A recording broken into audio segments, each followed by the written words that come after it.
Hello everyone, नमस्ते अनि स्वागत छ हजुरहरूलाई हिमालय किचनमा। आज म हजुरहरूको लागि लिएर आएको छु एकदमै हेल्दी अनि एकदमै मिठो एभोकाडो सलादको रेसिपी। ल अब यसको लागि मैले यहाँ एउटा बलमा राखेँ। दुईटा मिडियम साइजको एभोकाडोलाई काटेर यसरी टुक्रा बनाएर लिएको छु र म चाहिँ यसमा आँप मिसाएर बनाउँदैछु। मैले यसमा राखेँ एउटा मिडियम साइजको आँप यसरी काटेर टुक्रा बनाएर र मैले राखेँ एउटा सानो प्याज र मैले यहाँ लिएको छु 1/4 कप काँक्रा र एउटा मिडियम साइजको टमाटरलाई चाहिँ मैले काटेर यसरी यसको भित्रको पार्टलाई फालेर लिएको छु र अलिकति थोरै धनिया पनि राखेको छु मैले, धनियाको पत्ता र एक सानो चम्चा जति कागतीको रस राखेँ मैले, नुन आफ्नो स्वाद अनुसार, 1/4 चम्चा मरिचको धुलो, 1/4 चम्चा रेड चिली फ्लेक्स र एउटा हरियो खुर्सानीलाई यसरी काटेर राखेँ र एक ठुलो चम्चा जति अलिभ ओइल राखेँ मैले।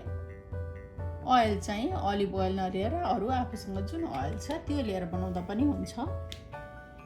यसमा चाहिँ मैले आँप पनि राखेको भएर मैले सुगर राखेको छैन। यदि हजुरहरूले चाहनुहुन्छ भने यसमा सुगर या हनी पनि राख्न सक्नुहुन्छ। अब यसलाई चाहिँ एकदम राम्ररी मिक्स गर्नुपर्छ।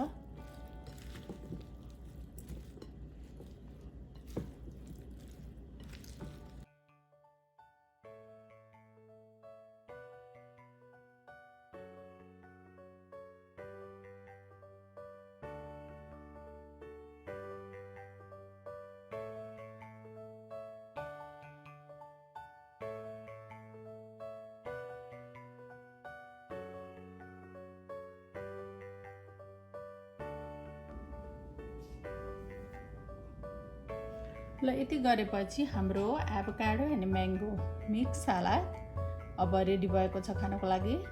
यो एकदमै मिठो हुन्छ, हेल्दी पनि हुन्छ, बनाउन पनि एकदमै छिटो, यो एउटा क्विक रेसिपी पनि हो। हजुरहरू पनि यसै गरी एभोकाडो सलाद बनाएर खानालाई अवश्य पनि ट्राई गर्नु होला। एभोकाडो मन नपराउनेहरूले पनि यसरी खायो भने एकदमै मन पराउनु हुनेछ अवश्य पनि।